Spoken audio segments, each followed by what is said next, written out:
आपने कैसे और क्यों इस्लाम मुखालिफ किताब लिखने का फैसला किया? आपकी जिंदगी ईमान के लिहाज से कैसी थी? आपका ईमान किस पर था? आपका सबसे भारी और अफसोसनाक इजहार क्या था जो आपने इस्लाम के लिए इस्तेमाल किया? आपके करीबी लोगों का रद्द अमल क्या था जब आप मुसलमान हुए? मैं सोचता था इस्लाम झूठ है, इस्लाम एक खतरा है।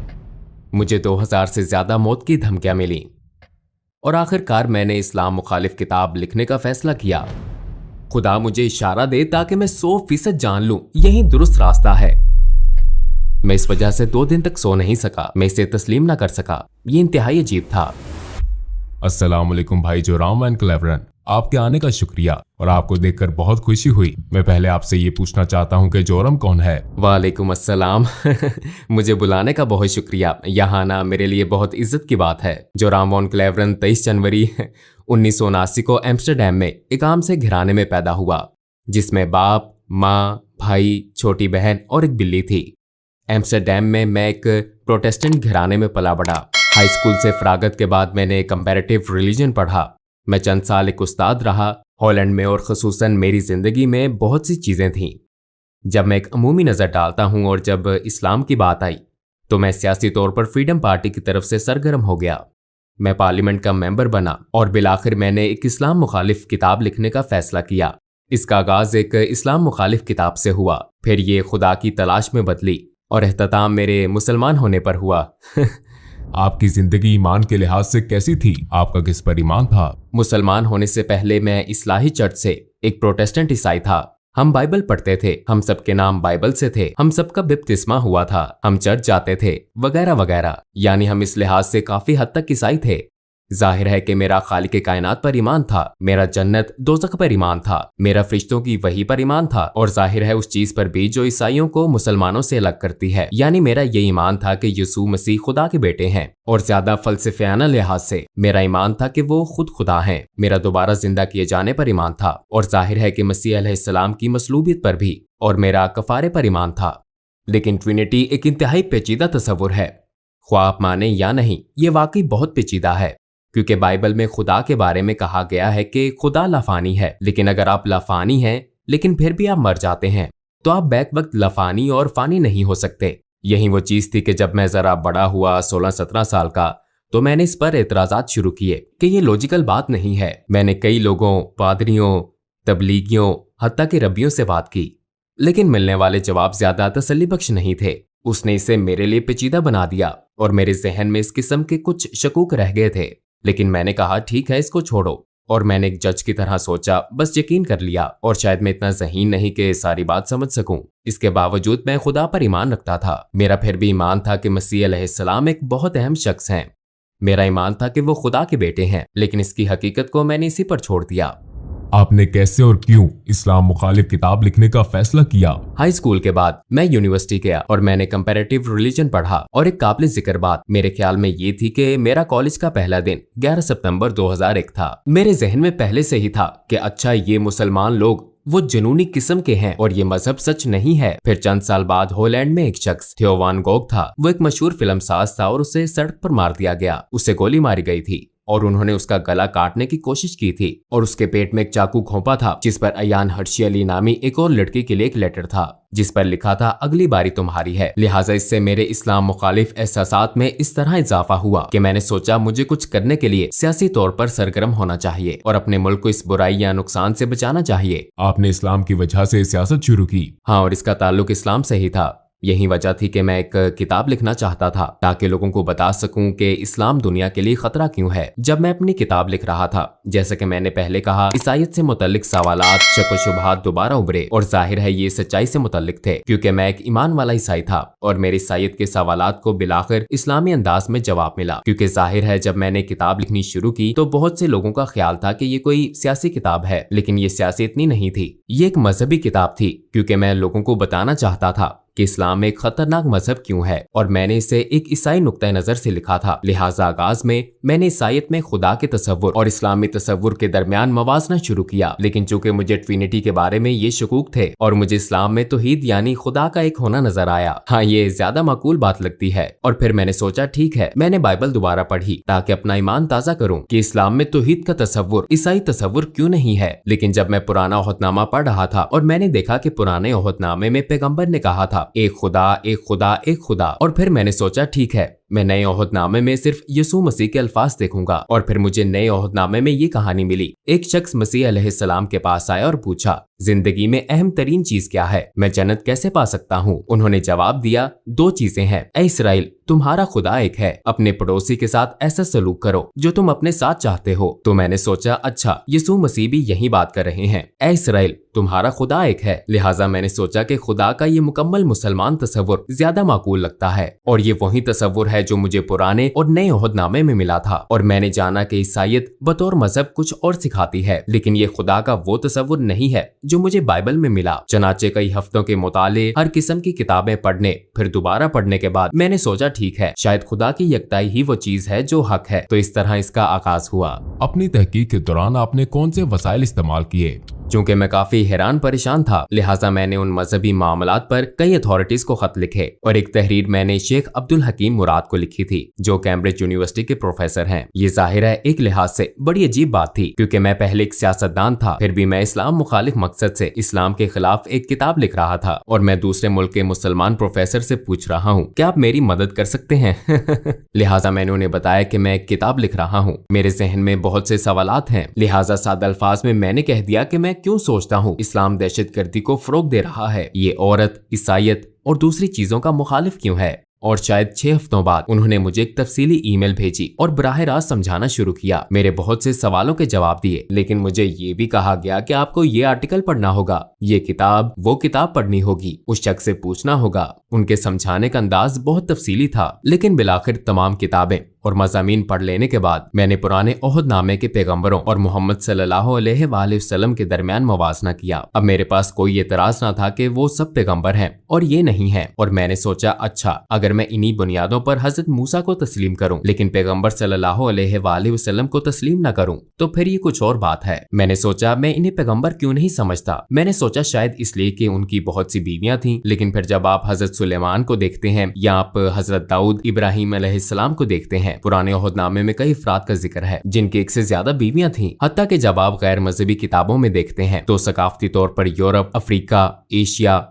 हर जगह ऐसे मर्द हैं जो कई वजूहात की बिना पर कई बीवियां रखते हैं। तो मैंने सोचा कि अच्छा, ये भी कोई वजह नहीं हो सकती। तो एक एक करके ये तमाम वजूहात यकजा हुई। बिलाखिर मैंने सोचा कि मुझे कहना पड़ेगा ये सब पैगंबर नहीं है, मगर मेरा इस पर ईमान न था, क्योंकि मेरे ख्याल में जो काम उन्होंने किए, जो बातें उन्होंने की, जो मौजज़ात दिखाए, वो अपनी बातों और कामों से साबित शुदा थे। लिहाजा फिर तो वो हैं। और फिर मैंने कहा फिर मुझे ये तस्लीम करना पड़ेगा कि मोहम्मद सल्लल्लाहु अलैहि वसल्लम भी पैगंबर हैं। लेकिन मुझे इसमें शुबा था। तो पहले मैंने सोचा कि तारीख मुझे बताती है कि वो सबसे बुरे शख्स हैं। फिर मैंने कहा कि शायद वो इतने बुरे ना हो, लेकिन वो पैगंबर भी ना हो, और बिलाखिर मुझे ये शुबा होने लगा कि वो पैगंबर ही हैं। हाँ, इसी बात ने मुझे एक बार फिर कई किताबें पढ़ने पर मजबूर किया। और एक बात जो मेरे ख्याल में अब्दुल हकीम मुराद के बारे में बहुत दानिशमंदाना थी, वो ये थी कि उन्होंने कहा तुम इस्लाम मुखालिफ दलाइल पर जो किताबें पढ़ते हो वो गैर मुस्लिमों ने लिखी हैं। अगर तुम ईसाईयत के बारे में मजीद जानना चाहते हो तो मुल्हिदों की किताबें ना पढ़ो, बल्कि ईसाइयों की लिखी किताबें पढ़ना शुरू करो। वो इस पर क्यों ईमान रखते हैं, उनके दलाइल क्या हैं। लिहाजा इस्लाम के हवाले से भी तुम्हें यही करना चाहिए। इस्लामी असातिज़ा, इस्लामी उलमा वगैरह की लिखी हुई किताबें पढ़ना शुरू करो, और फिर एक ही मौजू पर मुसलमान और गैर मुस्लिम मुसन्निफीन की किताबों का मुवाजना करके तुम देख सकते हो कि कहाँ उन्होंने गलत मोड़ लिया, कहाँ अल्फाज का गलत अंदाज में तर्जुमा किया। बास मर्तबा गैर दानिस्ता तौर पर वो नहीं जानते कि कहाँ चीजें शामिल हुई, कहाँ खारिज हुई। लिहाजा बिलाखिर आपको एक नया मजहब तश्कील पाता हुआ नजर आता है, सिर्फ इन्हीं तमाम बातों की वजह से। और मैंने यही किया। मैंने पैगंबर सल्लल्लाहु अलैहि वसल्लम की जिंदगी पर भी यही किया। मैंने मार्टिन लिंक्स की किताब पढ़ी, the life of the profit, जो मोहम्मद सल्लल्लाहु अलैहि वसल्लम के इब्तदाई माखज पर मबनी थी। और जाहिर है ये एक नौ मुस्लिम ने लिखी थी, और उसके दलाइल देने का अंदाज, उसके बताने का, लिखने का अंदाज मुझे बहुत पसंद आया, क्योंकि ये सकाफती मुमासलत थी। मसलन मैं किसी मखसूस मौजू वगैरह पर कैसे जाऊं, और पहली मर्तबा मैंने उन्हें देखा एक जंगजू के रूप में नहीं, क्योंकि मेरे जहन में उनकी यही तस्वीर थी, बल्कि मैंने उन्हें एक बाप के रूप में देखा, और उन्हें एक दोस्त, एक उस्ताद, और दीगर कई रूप में देखा। और हाँ, तब मैंने उस शख्स को अपने किरदार में देखा और मैंने कहा मैं बहुत कुछ कह सकता हूँ, लेकिन ये नहीं कह सकते वो अच्छे इंसान नहीं है। चनाचे उनके किरदार ने मुझे मजीद पढ़ने और मजीद जानने पर उकसाया।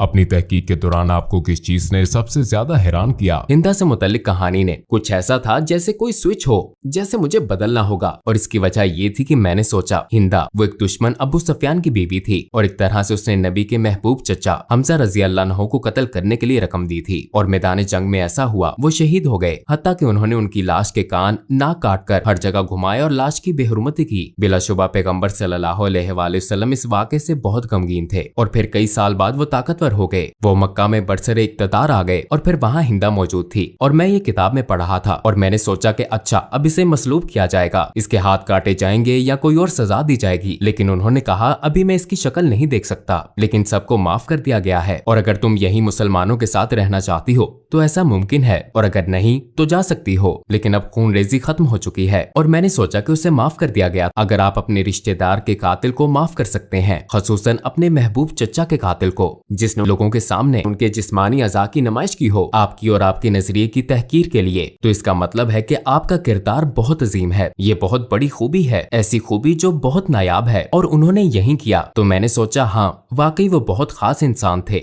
और ये जानने के बाद मैंने सोचा मेरे पास उनके पैगंबर होने के दलाइल हैं। उनका किरदार और दीगर लोगों के साथ उनका सलूक मेरे सामने है। मैंने देखा कि उन्होंने अपने दुश्मनों के साथ कैसा सलूक किया। मेरे ख्याल में वो पैगंबर हैं। लेकिन फिर मैंने सोचा ओ ये तो बहुत खौफनाक बात है, क्योंकि मैं पहले से ही खुदा की वहदानियत को मानता हूँ और अब मैं मान रहा हूँ कि वो नबी हैं। अगर मैं आपको कहूँ कि खुदा एक ही है और मोहम्मद सल्लल्लाहु अलैहि वसल्लम उसके नबी हैं, ये तो तकरीबन शहादत हो गई। फिर मैंने सोचा चलो किताबें बंद करता हूँ, इसे रोकता हूँ, ये सब गलत सिमत में जा रहा है। और यकीनन मैंने जो पढ़ा या देखा और जो कुछ तजर्बा किया उसके बायस मैं अब पहले जैसा इस्लाम मुखालिफ नहीं रहा था। मैं आपको बताऊं कि ये सब एक तसव्वुराती कहानी की तरह लगता है, लेकिन आखिर में वाकई ऐसा हुआ। मैं इस पर ये सारी किताबें पढ़ी थी और जब मुझे एहसास हुआ कि हाँ ये एक तरह से शहादत है, तो मैंने कहा अच्छा मैं सारी किताबें रख देता हूँ। और मैंने किताबें ऊंची शेल्फ पर रख दी, लेकिन किताबें इतनी ज्यादा थी कि बहुत सी शेल्फ से नीचे गिर गईं और शेल्फ से गिरने वाली किताबों में कुरान भी था। और जब मैंने इसे उठाया तो मेरा हाथ सूरा 22 आयत 46 पर था, जहाँ लिखा था आंखें अंधी नहीं होती बल्कि दिल अंधे हो जाते हैं। और मैंने सोचा मेरा वाकई यही मसला है, क्योंकि आंखें अंधी नहीं थी। मैं अपने हाथ से लिखा वाकई देख सकता था। किसी ने मुझे ये किताब लिखने पर मजबूर नहीं किया था। किसी ने नहीं कहा था कि तुम्हें ये लिखना है या वो लिखना है। मैंने खुद ही लिखना शुरू किया था और मैं इसे अपनी आंखों से देख सकता था। लेकिन मैं अब भी ये हकीकत तस्लीम ना कर सका जो मैंने कहा था कि वो पैगंबर हैं, खुदा एक है। मैं तस्लीम नहीं कर सका। तो मेरी आंखें नहीं बल्कि मेरा दिल अंधा था। मैं ये हकीकत तस्लीम ना कर सका, शायद अपने नफ्स या अना की वजह से इसे कबूल ना कर सका। और मैंने कहा ऐ खुदा, मुझे परवाह नहीं कि ये बाइबल का खुदा है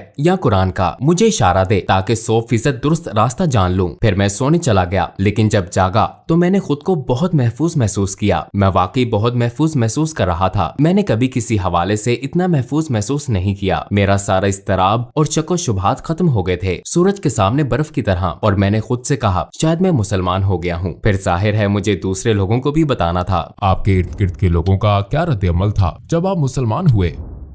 इर्द गिर्द के लोगों का क्या रद्द-ए-अमल था जब आप मुसलमान हुए? अक्सर का रद्द-ए-अमल मनफी था, यकीनन बहुत से लोगों के लिए, खसूसन कुछ अंकल और आंटियों के लिए एक सदमा था। उन्हें खबरों से इसका पता चला और जब अपनी माँ को बताया तो वो रोने लगी। और मेरी बीवी काफी खुले जहन की थी। हाँ वो इस बारे में बहुत मुस्बत थी। उसने कहा अच्छा अगर इस्लाम ही आपका हकीकी ईमान है और ये आपके दिल में है, मैं कौन हूँ? और मेरी पिछली मुलाजमत के कुछ साथी काफी जारहाना थे। मुझे 2000 से ज्यादा मौत की धमकियां मिली मुझे सपोर्ट करने वालों की तरफ से जिन्होंने मुझे वोट दिया था। लोगों ने इंतहाई नफरत अंगेज बातें की, हम तुम्हारी बीवी का रेप कर देंगे, तुम्हें गोलियां मार देंगे, हमें तुम्हारे बच्चों का स्कूल मालूम है, वगैरह वगैरह। इनमें से ज्यादातर यकीनन अहमक हैं, क्योंकि वो कंप्यूटर पर फजूल लिखने वाले पागल लोग हैं। तो वो काफी मुश्किल वक्त था और मुझे अपने काम पर भी जाना था। और ये एक ईसाई तंजीम थी। उसके लीडर ने कहा ये नाकाबिले यकीन है। और उसने कहा हाँ मैंने तब्दीली महसूस की थी। जब तुम रेडियो पर मखसूस मौजुआत पर बोलते थे तो कुछ ज्यादा ही नरम मिजाज होते थे, पहले की तरह सख्त नहीं। तुम मुसलमान हो रहे थे। और जब मैंने कहा हाँ मैं मुसलमान हो गया था तो उसने कहा कि मैं इस वजह से 2 दिन तक सो नहीं सका। मैं इसे तस्लीम न कर सका। ये इंतहाई अजीब था। लेकिन मेरे लिए सबसे मुश्किल काम अपने दादा को बताना था, क्योंकि मेरे दादा मरने वाले थे। उनकी उम्र तकरीबन 93-94 साल थी और वो घर में बिस्तरे मर्ग पर थे। मुझे उन्हें बताना था और मेरी माँ ने मुझे कहा था तुम्हें बताना होगा कि तुम्हारे दादा उनके वालिद थे। तो मैंने कहा अच्छा, तो फिर आपको मेरे साथ आना पड़ेगा। वो एक ढाल की तरह थे और मैंने सिर्फ इतना कहा कि दादा मैं मुसलमान हो गया हूँ, और फिर उन्होंने अपनी आंखें बंद कर ली और मैंने सोचा कि उनकी सांसें बंद हो गई हैं, क्योंकि वो बहुत बूढ़े थे। और कुछ देर के लिए वाकई उनकी सांसें रुक गईं और फिर वो दोबारा सांस लेने लगे और उन्होंने मेरी तरफ देखा और कहा चलो कम से कम तुम कैथोलिक तो नहीं बने।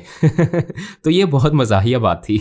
और आखिरी बात रेडियो में मेरे पुराने बॉस ने कहा अच्छा हमें क्या मालूम कि कल को तुम हिंदू या कुछ और बन जाओ। तो मैंने उससे कहा कि मैंने कभी मजहब मुंतखब नहीं किया, ऐसा एक ही बार हुआ जब मैं मुसलमान हुआ था। इससे पहले मैंने अपना मजहब मुंतखब नहीं किया था। मैं एक ईसाई घराने में पैदा हुआ, मेरी परवरिश एक ईसाई तरीके से हुई और मैं बहुत मशकूर हूँ उन तमाम अच्छी चीजों के लिए जो इससे मुझे मिली। लेकिन ये मेरा फैसला नहीं था और सिर्फ एक बार जब मैंने फैसला किया तो वो मेरा मुसलमान होने का फैसला था। और ये सबसे ज्यादा, जैसा मैंने कहा, मुझे लगता है ये मेरा सबसे अहम फैसला था और मेरा सबसे अक्लमंदाना फैसला था। मैंने कभी एक फैसला करने में साल साल नहीं लगाए सिवाय मुसलमान होने के। जब आपने अपनी पहली नमाज पढ़ी तो कैसा लगा? यकीनन ये एक खूबसूरत लम्हा था, लेकिन बहुत अजीब भी था, क्योंकि ईसाईयत में आपको इस तरह इबादत करने की आदत नहीं होती। आप हाथ जोड़कर इबादत करते हैं और शायद घुटनों के बल अपने हाथ वगैरह के सामने बैठकर। लेकिन मुझे ये बहुत खूबसूरत लगता है कि आप वाकई सजदा करते हैं, आप वाकई अपने रब के आगे निहायत आजिजी से झुकते हैं। तो मेरे ख्याल में ये बहुत आजिजाना और खूबसूरत अदा है और हाँ, इससे मुझे बहुत खुशी महसूस हुई।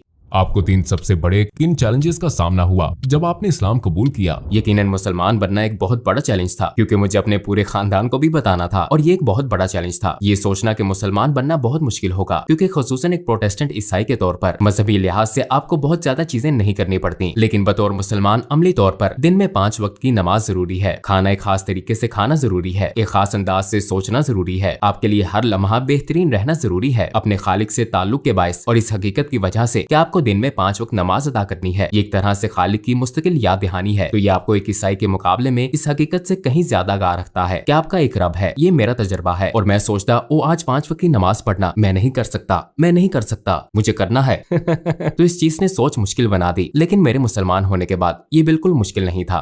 क्या आप अपने बच्चों की परवरिश भी बतौर मुसलमान कर रहे हैं? आप यकीनन कोशिश करते हैं। मुझे पता नहीं कि आप एक मुसलमान की परवरिश कैसे करते हैं। मेरे ख्याल में ये बहुत मुश्किल काम है, खासतौर पर इस दौर में। जाहिर है जब मैंने शादी की तो मैं मुसलमान नहीं था। आपने एक तरह से अहद किया कि आप अपने बच्चों की परवरिश बतौर ईसाई करेंगे, तो मुसलमान होने के बाद जाहिर है मैं अपने बच्चों की परवरिश बतौर ईसाई नहीं कर रहा। अगर ईसाईयत से मुतालिक बच्चों का कोई सवाल होता है तो वो मेरी बीवी से पूछते हैं और उन्हें ईसाई जवाब मिलता है, और अगर वो मेरे पास आते हैं तो उन्हें इस्लामी जवाबात मिलते हैं। लेकिन अक्सर वो कहती है कि अपने बाप से पूछो। मेरी बीवी सबके लिए हलाल खाना पकाती है, तो ये बहुत खूबसूरत बात है। वो कहती है मैं 5 खाने नहीं बनाऊंगी, तो सब एक जैसा खाना खाते हैं। आप हलाल खाना चाहते हैं तो सब हलाल खाते हैं। तो एक तरह से ये कुदरती अमल की तरह है। इस्लाम के खिलाफ आपका शदीद तरीन और अफसोसनाक इजहार ख्याल क्या था?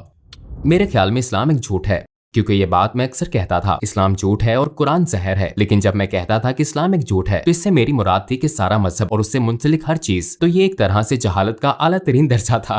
हाँ, मुझे इस चीज का अफसोस है, क्योंकि ये एक छतरी की तरह था और बाकी सब कुछ इस्लाम एक झूठ है कि तसव्वुर के तहत आता था, क्योंकि यही बुनियादी सोच थी। और यकीनन मैं खुद को इल्जाम देता हूँ और जानता हूँ कि ऐसा करने वाले बहुत से लोग अमली मुसलमान नहीं है। और एक तरह से मैं इस चीज को समझता हूँ, क्योंकि हर चीज जो सियासी, समाजी और सकाफती लिहाज से कही और की जाती है उसे भी शुमार किया जाता है। मैं कभी कभी अपनी पुरानी पार्टी के लोगों के दलाइल भी सुनता हूँ जिन्हें मैंने नाराज किया। हाँ, ये चीज मुझे परेशान करती है और यही वजह है कि हमने IXC इस्लामिक एक्सपीरियंस सेंटर नामे एक तंजीम कायम की और हम स्कूलों, प्राइमरी और हाई स्कूलों, कॉलेजों, यूनिवर्सिटियों, यहाँ तक कि हुकूमत के 2 महकमों, दीगर समाजी तंजीमों और गिरजाघरों में जाते हैं इस्लाम के बारे में गलत फहमियां दूर करने, पैगाम फैलाने और इस्लाम को उसके हकीकी रंग में दिखाने के लिए। और हम ये ऐनक के साथ वर्चुअल रियलिटी के जरिए करते हैं। तो ये एक बहुत पुरलुत्फ तजर्बा भी होता है और इस तरह हम इन चीजों को मिटाने की कोशिश करते हैं जो मैंने माजी में कही और की हैं। लोगों को इस्लाम के बारे में कैसे तहकीक करनी चाहिए? क्या आप सिर्फ गूगल सर्च का मशवरा देते हैं? नहीं, मैं यकीनन गूगल का मशवरा नहीं दूंगा। मैं कभी इसका मशवरा नहीं दूंगा। मैं कहूंगा कि कंप्यूटर बंद कर दो। नहीं, मेरे ख्याल में ये बहुत जरूरी है कि लोग किताबें पढ़ें, असली सफात वाली किताबें। मैं मशवरा दूंगा मार्टिन लिंक्स की किताब Muhammad his life based on the earliest sources पढ़ें। जिस किताब की मैंने पहले बात की थी ये एक सब्ज किताब है और मैं समझता हूँ कि लोगों के लिए ये बहुत जरूरी है कि कुरान का खुद से गहरा मुतालिया ना करें, क्योंकि ये एक बहुत ही पेचीदा किताब है। और अगर आपके पास ऐसा कोई नहीं जो आपको सिखा सके, खास तौर पर ज्यादातर लोग जो इस्लाम के बारे में कुछ नहीं जानते, रवानी से अरबी या क्लासिकी अरबी बोलने वाले नहीं होते, तो आप कुरान की तफसीर या तर्जुमा पढ़ते हैं और जाहिर है ज्यादातर ये मुसद्दिका नहीं होता। इसलिए मैं लोगों को सिर्फ सीरत का मुतालिया करने का मशवरा दूंगा। नबी के किरदार और जिंदगी का मुतालिया करें, क्योंकि रवायत भी हमें यही सिखाती है। उनकी जिंदगी कुरान थी, वो एक तरह से जिंदा कुरान थे। उनकी सुन्नत का मुतालिया करें, और मेरे ख्याल में ये इस्लाम को दरियाफ्त करने का बेहतरीन तरीका है। और आखिर में आप क्या कहना चाहेंगे? मैं मुसलमान होने के बाद पहले से ज्यादा खुशो-खुर्म हो गया हूँ, इसलिए मैं सबको मुसलमान होने की दावत देना चाहता हूँ, क्योंकि ये आपकी रूह और आपके दिल को खुशी और सुकून देता है। ये सच है, यह आपके दिलो जान से हम आहंग है। कम अज कम इसे इस्लामी नुक्ता नजर से देखें, सीरत नबी को पढ़ने की कोशिश करें, समझने की कोशिश करें कि मुसलमान किस बात पर ईमान रखते हैं, उनके रवैयों से कतई नजर, क्योंकि मुझ समेत बहुत से मुसलमान हैं जो मुसलमानों की तरह नहीं रहते। मैं हमेशा एक मुसलमान की तरह नहीं रहता, हालांकि रहना चाहिए मुझे भी और बाकी सबको भी, लेकिन आप तमाम मिसालों से बड़ी नबी सल्लल्लाहु अलैहि वसल्लम की मिसाल को देखें, और अगर आप उनकी जिंदगी का मुतालिया करें तो शायद आपको रहनुमाई मिल जाए। यह आपको सच की तरफ ले जाती है।